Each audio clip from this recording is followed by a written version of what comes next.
When you hear Carol of the Bells, what comes to mind? Is it the bustling streets of New York during the holidays with ice skaters twirling at Rockefeller Center? Or perhaps it's a cozy night at home, watching Home Alone while the lights of your Christmas tree glow softly in the background. But what if I told you this world-famous Christmas anthem didn't originate in America at all? Its true name is Shedrick, and it was born far from the bright lights of Times Square in a quiet Ukrainian village in the hands of a composer named Mykola Leontovich. Today we'll uncover how this ancient Ukrainian melody crossed oceans, transformed into Carol of the Bells, and became an essential part of America's holiday tradition.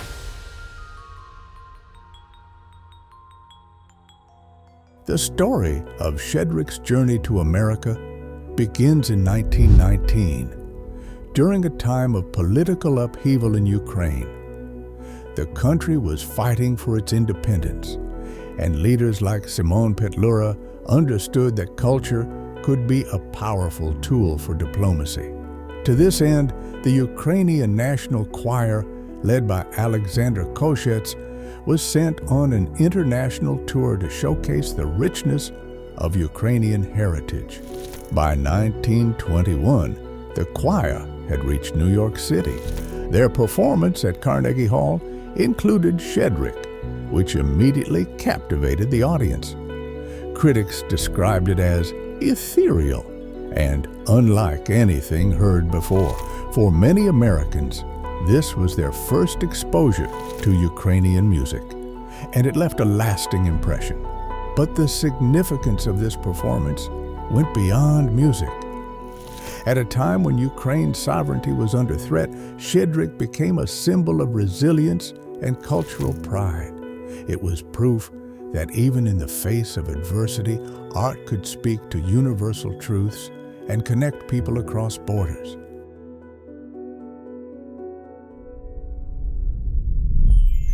15 years later, in 1936, the story of Shedrick took an unexpected turn.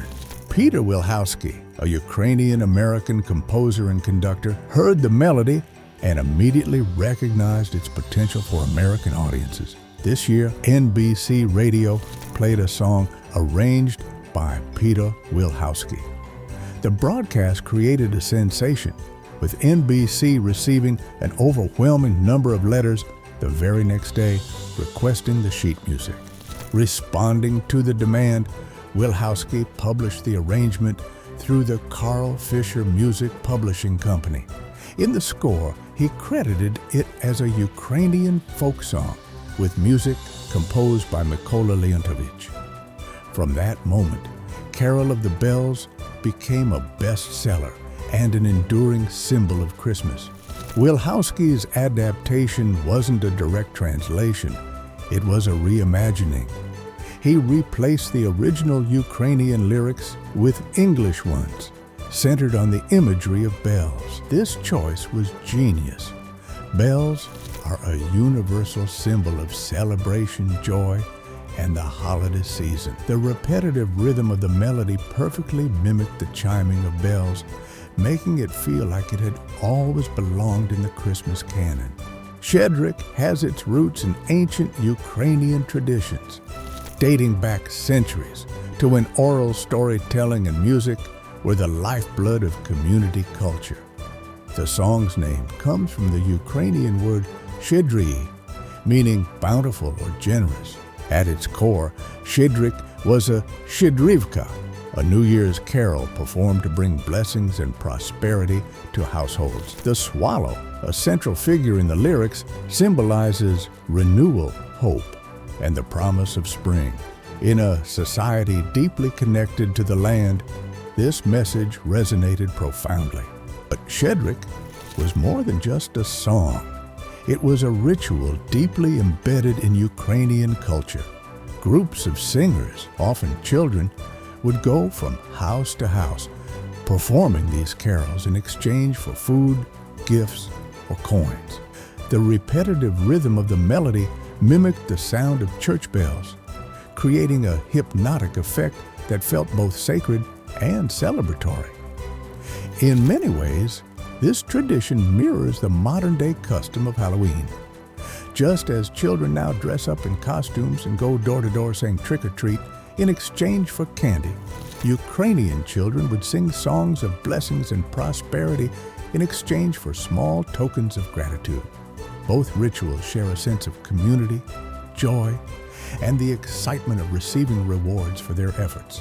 I would love to combine caroling and Halloween, a fusion of two cultures, mixing something truly unique. What do you think of this idea? Let me know in the comments below. Mykola Leontovich, a Ukrainian composer who transformed this simple folk tune into a choral masterpiece. His arrangement added layers of harmony, creating a dynamic and emotional piece that captured the spirit of the original while elevating it to a new level of artistry. The result was a melody that felt timeless, both rooted in tradition and ahead of its time.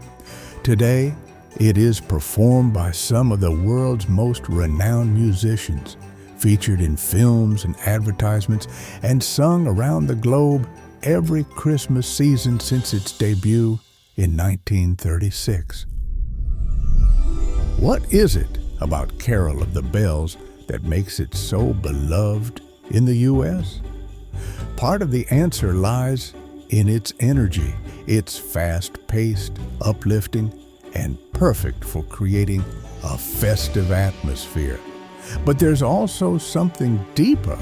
The song's hypnotic rhythm taps into universal emotions, hope, renewal, and the joy of togetherness. Its ability to evoke these feelings makes it a powerful soundtrack for the holidays, whether it's playing in a shopping mall, at a Christmas concert, or during a quiet evening at home. As you listen to Carol of the Bells this holiday season, take a moment to reflect on its journey. From a Ukrainian village to the bright lights of Broadway, this melody has crossed oceans, transcended cultures, and united generations. It's more than just a Christmas song.